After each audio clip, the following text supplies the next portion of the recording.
अष्टवक्र कौन थे? उनके अंग कैसे टेढ़े हुए? पहली कहानी। अष्टवक्र की माता का नाम सुजाता था। उनके पिता कहोड़ वेद पाठी और प्राकरण पंडित थे तथा उदालक ऋषि के शिष्य और दामाद थे। राज्य में उनसे कोई शास्त्रार्थ में जीत नहीं सकता था। अष्टावक्र जब गर्भ में थे तब रोज उनके पिता से वे सुनते थे। एक दिन उनसे रहा नहीं गया और गर्भ से ही कह बैठे, रुको, यह सब बकवास है। शास्त्रों में ज्ञान कहाँ? ज्ञान तो स्वयं के भीतर है। सत्य शास्त्रों में नहीं है, स्वयं में है। शास्त्र तो शब्दों का संग्रह मात्र है। यह सुनते ही पिता को क्रोध आ गया।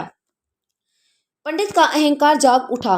जो अभी गर्भ में ही है, उसने उनके ज्ञान पर प्रश्न चिन्ह लगा दिया। पिता तिलमिला गए। उन्हीं का वह पुत्र उन्हें उपदेश दे रहा है जो अभी पैदा भी नहीं हुआ। क्रोध में अभिशाप भी दे दिया कि जा, जब तू पैदा होगा तो 8 अंगों से टेढ़ा होगा। इसलिए उनका नाम अष्टावक्र पड़ा।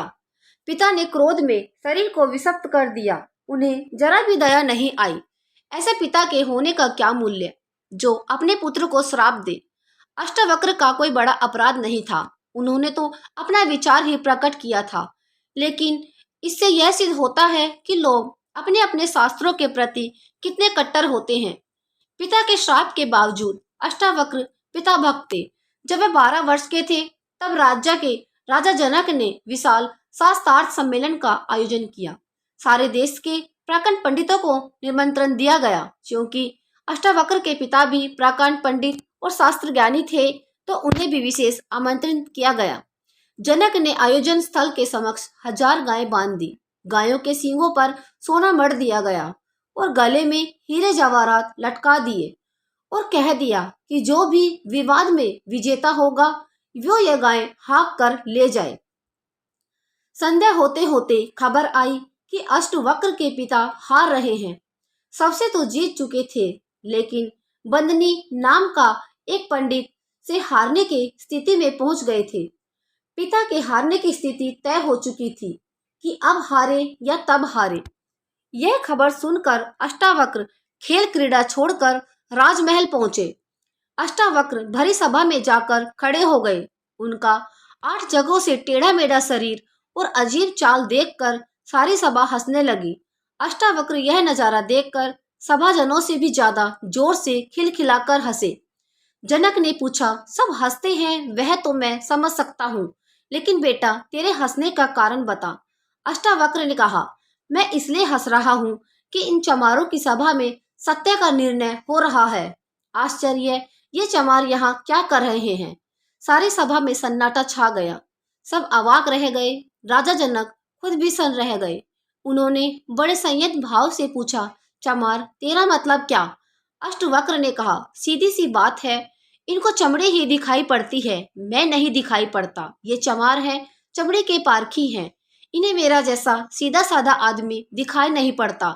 इनको मेरा आड़ा तिरछा शरीर ही दिखाई देता है। राजन, मंदिर के टेढ़े होने से आकाश कहीं टेढ़ा होता है? घड़े के फूटे होने से आकाश कहीं फूटता है? आकाश तो निर्विकार है। मेरा शरीर टेढ़ा मेढ़ा है, लेकिन मैं तो नहीं। यह तो मेरे भीतर बसा है। इसकी तरफ तो देखो। मेरे शरीर को देखकर जो हंसते हैं वे चमार नहीं तो क्या है? यह सुनकर मिथिला देश के नरेश एवं भगवान राम के सवसर राजा जनक सन्न रह गए। जनक को अपराध बोध हुआ कि सब हंस तो ठीक, लेकिन मैं भी इस बालक के शरीर को देखकर हंस दिया। राजा जनक के जीवन में सबसे बड़ी घटना थी। देश का सबसे बड़ा तामझाम, सबसे सुंदर गायें, सबसे महंगे हीरे जवाहरात, सबसे विद्वान पंडित और सारे संसार के इस कार्यक्रम का समाचार, और सिर्फ एक ही झटके में सब कुछ खत्म हो गया। राजा जनक को बहुत पश्चाताप हुआ। सभा भंग हो गई। रात भर राजा जनक सो न सके।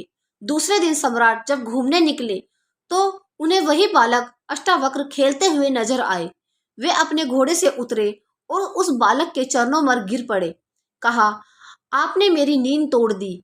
आप में जरूर कुछ बात है। आत्मज्ञान की चर्चा करने वाले शरीर पर हंसते हैं तो वे कैसे ज्ञानी हो सकते हैं? प्रभु, आप मुझे ज्ञान दो।